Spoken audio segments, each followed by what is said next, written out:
Thank you very much for your testimony. We look forward to talking with you about a couple of these. Yes, sir. Hi, my name is Alex Jeffrey, and I wish to applaud the members of the City Council, the Committee on Business, Consumer, and Regulatory Affairs, the Committee on Finance and Revenue, and the Committee on the Judiciary for holding this important public hearing, no longer about, but initially regarding B-21023, which is the Marijuana Legalization and Regulation Act of 2015, and B-21025, the Prohibition of Pre-Employment Marijuana Testing Act of 2015. I'm a district resident and medical marijuana patient. I'm also the executive director for the District of Columbia's chapter of the National Organization for the Reform of Marijuana Laws, DC NORML. Prior to forming this chapter, I enjoyed a successful decade-long career in business, banking, and leadership. The political leadership opportunity to support the initiatives and the citizens of the District of Columbia inspired me to form DC NORML. I passionately support Initiative 71 and our nation's capital leading our country in marijuana law reform. I want to bring my experience and knowledge to the citizens of DC. I'm committed to reigniting NORML's unwavering stance on full cannabis reform. NORML is the nation's oldest and largest grassroots organization advocating on behalf of marijuana law reform, and they're ecstatic to support DC NORML and its mission to support the District of Columbia, advocating on behalf of marijuana law reform. Located in and established for the District of Columbia, DC NORML stands behind the popular vote of the citizens. We support the individuals instrumental in the production of Initiative 71, and we understand that the local community, by popular vote, has requested this legislation be passed and go into effect in our nation's capital. Since 1998, DC voters have continually voted in favor of marijuana law reform.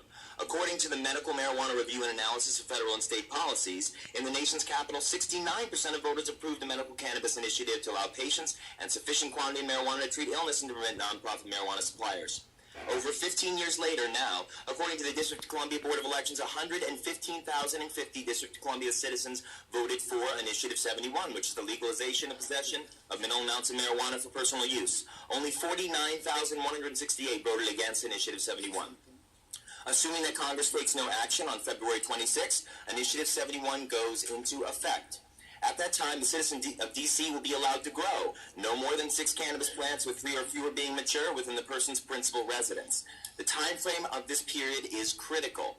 B-21023, the Marijuana Legalization and Regulation Act of 2015, will only strengthen the district and prepare it to receive the benefit from the initiative going into effect. The alternative? Citizens will be inclined to solicit the black market for their marijuana.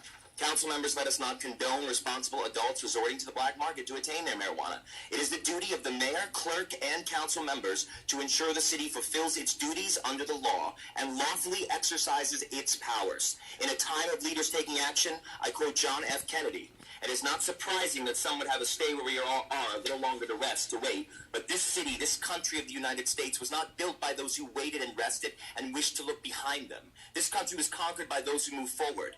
I ask the council members and lawmakers to move forward with marijuana law reform. Let us take advantage of all the benefits marijuana regulation will provide. B-21023 provides the opportunity for a structured, taxable event to govern the responsible adults' acquisition of cannabis. We are opposed to free legal exchange, no taxation without representation. According to the state of Colorado, almost $60 million in taxes and fees were collected by the state in 2014 from the marijuana industry alone. The Colorado Department of Revenue confirmed that 16,000 people were licensed to work in the marijuana industry as of December 31st last year, and an economist at the University of Denver assessed that the economic impact of 2 dispensaries in Denver and found that 280 jobs and $30 million in total economic output was produced between January and June 30th of last year. He also found that dispensaries contribute 10 times the tax revenue of either a typical restaurant or retail store. And with B-21023 in effect, we can immediately begin forming an infrastructure, tax regulation, and licensure certification for the citizens of D.C. This would provide revenue for D.C. and give our district opportunities we thought not possible. The Colorado marijuana excise tax and sales tax has generated almost $10 million for the Public School Capital Construction Assistance Fund. It would be a great step forward to take the initiative in our nation's capital around marijuana law reform, not just for the citizens of D.C., but for our children and our future generations.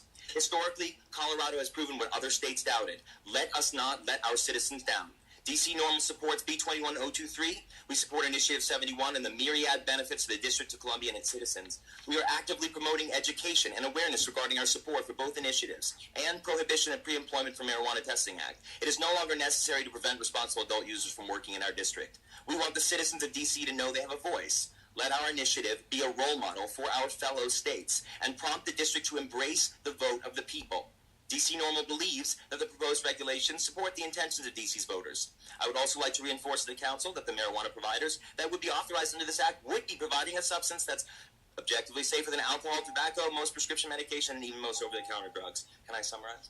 In summary, I commend the efforts of the DC City Council and the committee to implement legalization and regulation of marijuana and to prohibit pre-employment marijuana testing in DC.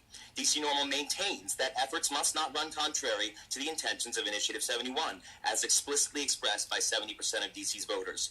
In a time of change, preparation is key. We are on the precipice of historic change, and to quote Kennedy once more, we choose to do things not because they are easy, but because they are hard. Because that goal will serve to organize and measure the best of our energies and skills. Because that challenge is one we are unwilling to lose, unwilling to postpone, and I don't even have my notes on the last one, and one we are going to win. So thank you for this time, and I appreciate your time today.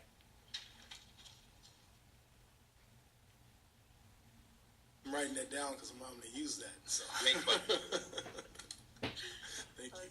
Good afternoon, members of the District of Columbia Council, the staff, and DC workers. My name is Nancy DeLogue, and I'm here with the Associated Builders and Contractors of Metro DC, mostly to discuss the legislation being